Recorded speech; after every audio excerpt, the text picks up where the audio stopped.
Hi, I'm Danner. I'm a computer engineering student from Huntsville, Alabama. When I was a kid, my family built this shed in the hills of southern Tennessee.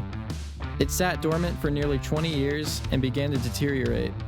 I'm currently on a mission to restore the shed and convert it into an amazing tiny house.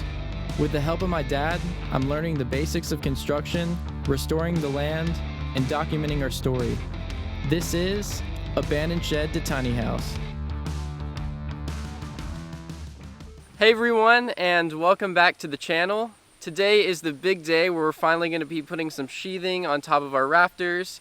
And this is the first step of really drying in both of our new additions. Yesterday we came up and we were going to put up the sheathing, but we realized a few things weren't square. So we ended up just making some small adjustments to things, and we spent the whole day doing it, but now we're ready to put up all the sheathing, and we are just really excited to finally have this done. And I think by the end of this video it's going to be looking completely different, and I'm really excited to see how it looks. I actually did mention that we were going to be doing this, and someone in the comments pointed out that we should be careful with wind when we're holding the OSB up on the roof, because we are going to be kind of monkeying around up there and it'll be really easy for wind to catch a big sheet of wood. So thank you for pointing that out, and we're going to try to be as careful as we can. I think we're just about ready to go, so we're going to go ahead and start installing these.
Alright, so it's the next day now, and we actually barely ran out of time yesterday, so we just have a little more to do on the shop side. We're done with the kitchen side, and first, just like standing in here and talking, it sounds really different. There's a lot of weird reverb going on. I will say, when we first framed this side, it felt a lot bigger in here than we expected, and now that we put down the OSB, it feels like the room kind of shrunk a little bit, which isn't really a big deal, but it was just kind of something I noticed. When we were up there putting down the sheets, I would say the hardest part was just being accurate with the framing nailer. It's actually a lot harder than it seems like it'd be to shoot it exactly where you want it, but from the time we started to the time we ended, I'd say I got a lot better at hitting it right where I want to, so it started to get satisfying after I was hitting it into the rafter and not shooting it through and not hitting anything. So I am a lot more comfortable with the framing nailer now, and it actually kind of started to get fun just shooting the framing nailer, because I was kind of seeing how fast I could go. And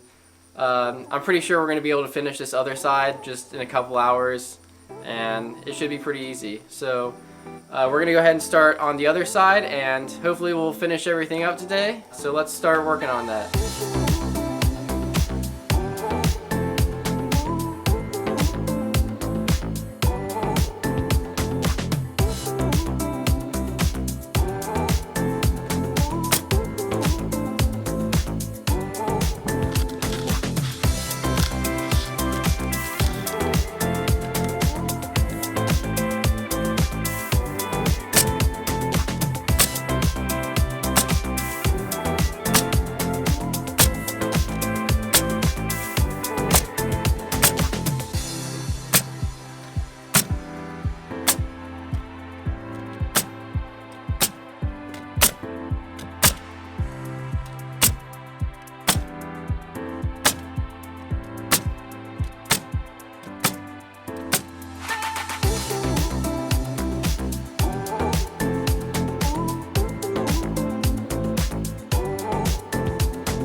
Alright, so we are completely done with our roof sheathing. We got it all laid down, trimmed all the edges, and it just looks really good. And also, when we first started, like on the lower ones, the whole structure was a little shaky. And after we got everything nailed in, it feels really rigid now, and I can just walk around on it no problem. It doesn't feel like it's gonna go anywhere. And I'm sure once we put the wall sheathing up, it's gonna get even stiffer. I know some people put the wall sheathing on before the roof, but we decided to put the roof on first, so we're gonna be doing the sheathing next. Another thing, I kind of regret wearing these fingerless gloves. The reason I had them on was because it's really easy to operate cameras when you don't have the fingers on, but the downside was I got a ton of splinters in my fingers. I think Dad did too. Other than that, it was a pretty good experience. Beautiful weather out here today.